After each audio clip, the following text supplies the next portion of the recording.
இது இவங்களுக்கு சூட் ஆகும். ஓகேவா? இப்போ இந்த கலர் யாருக்கு சூட் ஆகும்னா வெரி ஃபேர் ஸ்கின்னுக்கு. ஓகேவா? மீடியம் ஸ்கின்னு கூட இது சூட் ஆகாது. ஈவன் எனக்கு கூட சூட் ஆகாது. Very very fair skin. ஓகேங்களா? அந்த மாதிரி இருக்கிறவங்களுக்கு தான் இந்த ஷேடு வந்து நல்லா இருக்கும். ஷேடுன்றது ரொம்ப ஈஸி, ரொம்ப கன்ஃபியூஸ் பண்ணிக்காதீங்க. ஃபேர் ஸ்கின்னுக்கு அப்ளை பண்ணவே கூடாது. ஃபர்ஸ்ட் அது உங்களுக்கா இருந்தாலுமே பண்ணக்கூடாது. ஸோ ப்ரஷ்ல தான் அப்ளை பண்ணணும். ஸோ ப்ரஷ்ல எடுத்துட்டு எல்லாருக்குமே இந்த கீழே இந்த லைன் வந்து தெரியுது. அதே மாதிரி எப்போ லிப்ஸ்டிக் போட்டாலும் ஓகே, அதே மாதிரி மேல் லைன். இந்த சைட் பாருங்க, இந்த சைட் பாருங்க, டிஃப்ரென்ஸ் பாருங்க. எது நல்லா இருக்கு? ஸ்மைல் பண்ணுங்க. இந்த சைட் ஸ்மைல் பண்ணும்போது லிப்ஸ் அழகா தெரியும், ஷார்ப்பா தெரியும். இந்த சைட் பண்ணும்போது எப்படி இருக்கு?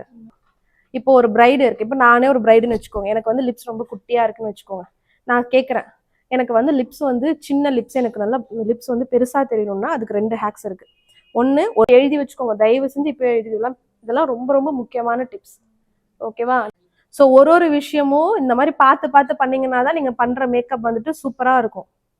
சரிங்களா? மேக்கப் பண்றது சும்மா ப்ரஷ் எடுத்து போட்டு முடிக்கிற வேலை கிடையாது.